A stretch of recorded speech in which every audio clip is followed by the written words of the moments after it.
नमस्ते दोस्तों, मैं हूं जीत पाटीदार और आपका स्वागत करता हूं आपके अपने YouTube channel you for yourself. सबसे पहले आप सभी को धन्यवाद दोस्तों कि आपने मेरी कहानी का फर्स्ट पार्ट देखा और मुझे बहुत सारे कॉल, मैसेजेस और ईमेल भी किए। अगर आप में से कोई एक नहीं देख पाया तो मैंने उसकी लिंक डिस्क्रिप्शन बॉक्स में प्रोवाइड कर दी गई है, जहाँ जाके आप कहानी के फर्स्ट पार्ट को देख सकते हैं। तो चलिए दोस्तों, जैसा कि मैंने आपको प्रॉमिस किया था कि खरगोश और कछुए की कहानी को आगे लेकर जाऊँगा। मैंने आपसे एक सवाल भी पूछा था कि अगर आपको खरगोश और कछुए में से किसी एक को चुनना है तो आप किसे चुनेंगे। तो अब तथ्यों के आधार पर हम कैलकुलेशन करते हुए आगे की ओर जाने वाले हैं। जैसा कि कहानी में आपने खरगोश को देखा कि वो घमंडी है, इसलिए वो हार गया। सोचो अगर खरगोश घमंडी नहीं होता और रेस होती तो क्या होता। आप सोच रहे होंगे कि खरगोश जीत जाता। इसका मतलब साफ है कि हमें हमारे जीवन में कभी घमंड नहीं करना चाहिए और हमारी काबिलियत का उपयोग हमें दूसरों की भलाई के लिए करना चाहिए। अगर घमंड करेंगे तो हम हार जाएंगे। दोस्तों, मान लो अगर खरगोश का घमंड टूट गया और फिर से रेस होती है। इस बार वो कोई गलती किए बिना ये संकल्प लेता है कि वो सोएगा भी नहीं और रेस में दौड़ेगा। जैसे ही रेस शुरू होती है फिर से खरगोश आगे निकल जाता है और जैसे कि पुरानी कहानी जो कल्पना के आधार पर थी, कुछ सीखने के लिए लिखी गई थी, इसलिए कछुए को जीतता बताया गया था। लेकिन ये कहानी फैक्ट और तथ्यों के आधार पर चलने वाली है। खरगोश तेज दौड़ता है, उसी के गुण के कारण वह आगे बढ़ जाता है, लेकिन कुछ देर बाद फिर से खरगोश हार जाता है। हाँ दोस्तों, कछुआ जीतता है। जानते हो क्यों? क्योंकि फैक्ट ये भी है कि खरगोश चंचल प्राणी है, यानी वो उछलता कूदता रहता है।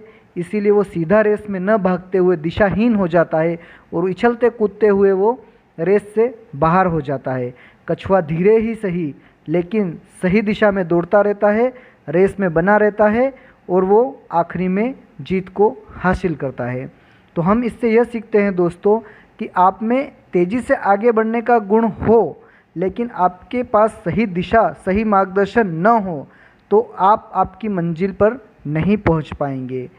आप आपकी मंजिल से भटक सकते हैं और फिर अपने आप को कोसोगे कि मेरे पास तेज़ी से आगे बढ़ने का गुण था, फिर भी मैं आगे नहीं बढ़ पाया। तो दोस्तों, पहली कहानी में आपने देखा कि मोरल के आधार पर कछुआ जीत जाता है क्योंकि खरगोश घमंडी होता है। तो हमने सीखा हमें घमंड नहीं करना चाहिए।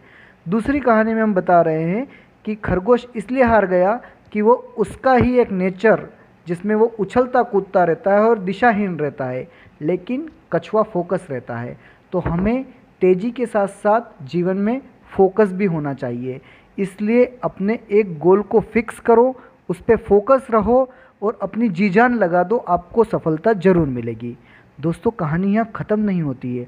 मान लो खरगोश ने घमंड छोड़ दिया, आलस छोड़ दिया, उछल कूद जो उसका गुण है उस पर कंट्रोल पा लिया और वो सही दिशा में दौड़ने के लिए एकजुट होकर फिर रेस लड़ने के लिए आया। तो अपना दिमाग लगाओ, खुद को चैलेंज करो और फिर से आप ये डिसाइड करो कि आप खरगोश की साइड है या कछुए की साइड है। ये दोनों अलग अलग बातें, एक फैक्ट के साथ चल रही है, एक फिक्शन के साथ चल रही है। आप सोचो कौन जीतेगा।